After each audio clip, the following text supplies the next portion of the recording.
전자통신수단이 발명되기 전 고대 세계에서는 편지가 필수적이었을 것입니다.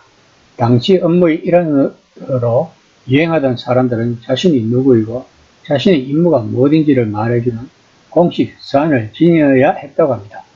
디다케라는 초기 기독교 문헌에서도 알 수 있듯이 초대교회에서도 추천서를 쓰는 간행이 있었다고 합니다.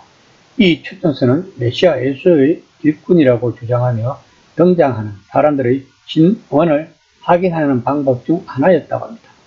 그런데 고린도 교인들은 이런 추천서를 바울 자신이 자신의 추천서를 썼다고 비난을 한 것 같습니다. 아마도 그들은 고린도전서 처음 4장과 9장 같은 본문을 읽은 다음 모든 사람에게 자기가 얼마나 훌륭한 사람인지 알리는 자기 추천서를 쓰고 있는 것 같다고 바울을 비웃었을 것입니다. 그런데 이제 바울은 어떤 사람들이 내뱉는 비방에 맞서 자신을 옹호하며 했던 말로 인해 또다시 자기 추천서를 쓰고 있다는 비난을 받지 않을까 우려하고 있는 것입니다. 그가 나중에 여러 차례 이 문제로 되돌아오는 것을 볼 때 이런 식의 비난이 상처를 남겼음이 분명합니다. 이처럼 오늘 본문은 바울이 자신의 사도직을 의심하는 자들에게 새 언약의 일꾼으로 부름받았음을 강조하고 있는 내용입니다. 3장 1절입니다. 우리가 다시 자천하기를 시작하겠느냐?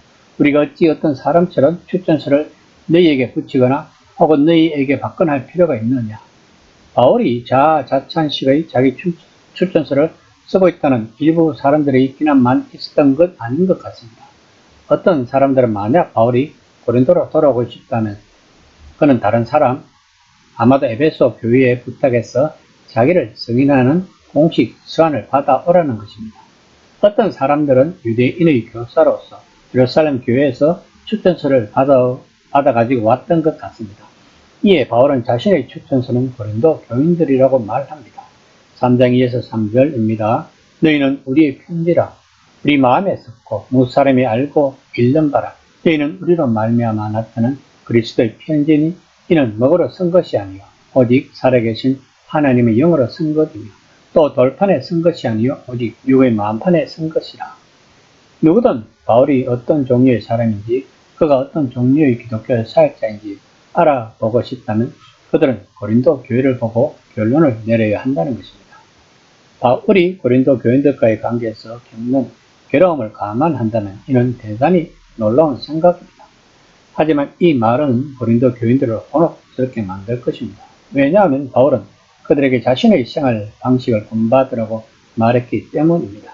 바울은 지금 사람들은 고린도 교인들을 보고서 바울 자신에 대해 알 수 있어야 한다고 이야기하고 있는 것입니다. 바울은 고린도 교인들을 향해 우리의 편지라고 말합니다. 이것은 메시아께서 친히 성령을 통해 보내신 편지라는 것입니다. 즉, 온 세상을 향해 이 공동체를 설립한 사람은 메시아 예수의 진정한 사도라고 선언하는 편지라는 것입니다. 바울은 담대하게 이 편지가 진실을 말할 것이라고 자신하고 있습니다. 살아계신 하나님이 고린도에 있는 사람들 가운데 강력하게 역사하셔서 이 편지를 돌판이 아니라 살아 박동하는 마음판에 좀 더 문자적인 번역으로 하면 육신의 심장 위에 쓰여졌다고 말하고 있는 것입니다. 이는 모세의 언약과 새 언약의 대조를 말하고 있는 것입니다. 하나님이 자기 백성들과 맺으신 새로운 결혼 언약은 이제 유대인들만이 아니라 모든 믿는 사람들로 구성된 세계적 가족이라는 것입니다. 이것이 믿는 사람들이 가장 깊은 내면에 바로 새겨져 있다는 것입니다. 그들은 가령 한 주 혹은 1년쯤 지속될 새로운 종교 체험을 갖는 데서 그치지 않는다는 것입니다. 살아계신 하나님이 그들의 마음속에 무언가를 삭혔다는 것입니다. 그 마음판을 가진 것이 고린도 교인들이라고 바울이 말하고 있습니다. 3장 4에서 5절입니다.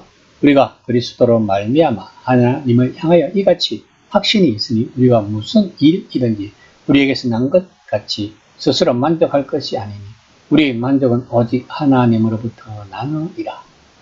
바울은 자신의 자격에 대해서 말하고 있습니다. 따라서 이것이 2장 16절의 질문에 답하는 바울의 자격인 것입니다. 바울은 인간적인 의미에서는 아무런 자격이 없다는 것입니다. 그러나 그의 자격은 하나님 오로지 하나님에게서만 온다는 것입니다. 또 그에게 필요한 유일한 추천서는 앞절에서 말한 종이와 무거로 쓴 것도 아니고 모세의 율법처럼 돌판에 정으로 새긴 것도 아니라는 것입니다. 그것은 지금까지 그가 사역했던 곳인 고린도 공동체의 생명체, 인물, 기도, 결단, 사랑 안에 있다는 것입니다. 3장 6절입니다. 그가 또한 우리를 새 언약의 일꾼 되기에 만족하게 하셨으니 율법 조문으로 하지 아니하고 오직 영으로 하미니 율법 조문은 죽이는 것이며 영은 살리는 것이니라. 바울이 본문에서 새 언약을 말할 때 구약 성경에 뿌리를 두고 있습니다. 새 언약이 약속된 성경 본문은 예레미야 31장입니다. 임박한 유배, 곧 이스라엘이 끈질기고 완고한 언약 파기에 대한 심판을 앞두고 현재 예레미야는 앞으로 야훼께서 새 언약 자신과 이스라엘 사이의 새로운 합의, 하나님과 하나님의 백성의 새로운 결혼을 성사시킴으로써 이스라엘의 운명을 회복하실 것이라고 약속합니다. 옛 언약은 하나님이 모세를 통해 맺으신 것이지만 옛 언약에는 하나님이 그들에게 기대하시는 모든 것을 할 수 있는 능력이 없었던 것입니다.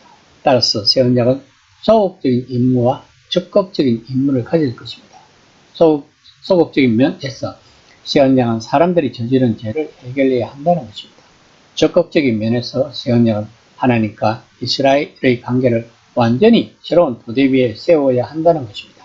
즉, 어떤 일이 일어나서 새로운 종류의 사람들, 하나님 자신의 생명으로 살아갈 한 백성을 창조한다는 것입니다. 예레미야는 이것을 하나님의 율법을 자기 백성들의 마음에 둔다는 말로 표현하고 이것은 여기서 바울이 상상하는 그 일과 아주 가깝다는 것입니다. 하지만 바울이 말해야 하는 핵심 내용은 옛 언약과 새 언약의 결정적 차이는 이제 하나님이 자기 백성들에게 영을 주신다는 데 있다는 것입니다. 율법의 조문은 죽이는 것이지만 영은 생명을 준다. 다시 말해 로마서 8장에서 바울이 말하듯이 이제 하나님이 율법이 할 수 없는 일을 하셨다는 것입니다. 모세의 율법이 생명이 줄 수 없던 그곳에 하나님이 새 생명을 주셨다는 것입니다. 예수님의 부활은 세상에 생명을 방출했다는 것입니다. 바울과 다른 사도들은 이 새로운 생명이 온 세상을 새롭게 하는 동안 이 새로운 생명의 청직이 하인이라는 것입니다. 이것이 바울의 자격인 것입니다. 또 이것이 그때부터 지금까지 복음의 사역자들이 지니는 단 하나의 결정적 자격인 것입니다. 이 시간 나는 과연 이런 자격을 가지고 있는지 한번 생각해보는 시간이 되었으면 합니다.